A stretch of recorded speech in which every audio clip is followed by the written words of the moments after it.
task was to mold a person out of clay. Susie had just completed hers. She made a very real-looking boy with a smiling face, arms and legs, 10 fingers, tennis shoes, and a baseball cap. Suddenly, the clay boy seemed to wiggle, just a little. Did you just move? Did I move? I twitched the tiniest bit and now you seem surprised? Well, I can stand and dance and jump and run. Oh, I can move all right. I can do anything you can do, only I can do it better and faster. But who are you? What's your name? I'm Claynocchio. My full name is Claynocchio Washington Beverly E. Ham.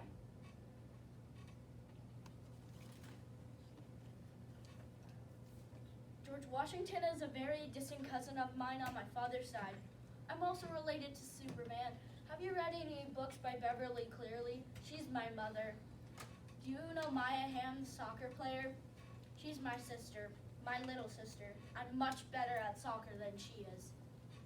As Claynocchio talked, his ears kept getting larger and larger. What is going on, Susie? There seems to be some commotion at your desk. Nothing, Mr. Paintwell. I'm just talking to working on the clay figure. Then Susie asked Claynocchio another question. Where are you from? Candilaxia. It's the 8th continent right below Antarctica in the middle of the Pacific Ocean. I traveled here by pumpkin coach just like Cinderella. If I'm not back by midnight, I turn into someone even cooler and smarter and handsomer than I already am. By now, Mr. Paintwell was walking around the classroom looking at his students' clay figures. Very interesting, Susie. He seems to be a pretty normal-looking boy with a cap, tennis shoes, and a smiling face, but his ears are a bit out of proportion, don't you think? Then Claynocchio stuck out his tongue. Did your clay figure just stick his tongue out at me? Oh, I stuck out my tongue all right. You're lucky I didn't do worse. When I lived in Africa, I was a lion tamer. Sometimes if the lion did not behave, I would tug on his mane. I can lift 100 pounds above my head with one hand. I can run 120 miles an hour backward and while blindfolded. As Claynocchio's ears were growing huge, and Mr. Paintwell's eyes were getting very wide. A talking clay figure and a very untruthful one?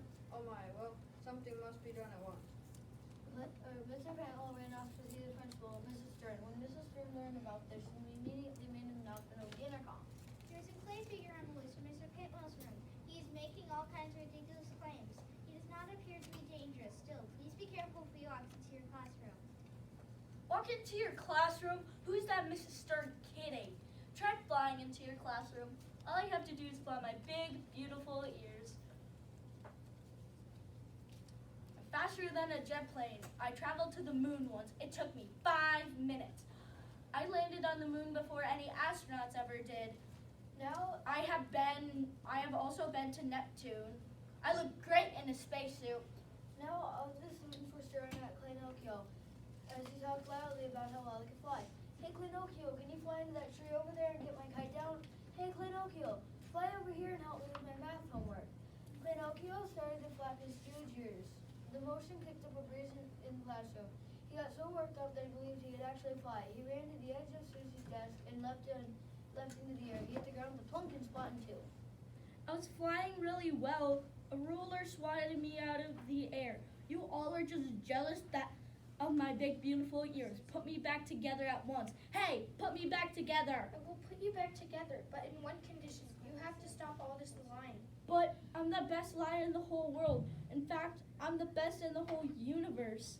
But that may be true, but you're gonna have to stop, or else I'll leave you in 2 halves. Claynocchio agreed, and Susie put them together forever after. Claynocchio stayed in Mr. Paintwell's room to help the students work in clay. Sometimes, after you've been really good, Mrs. Stern would let him go on the intercom and say the morning announcements. The end.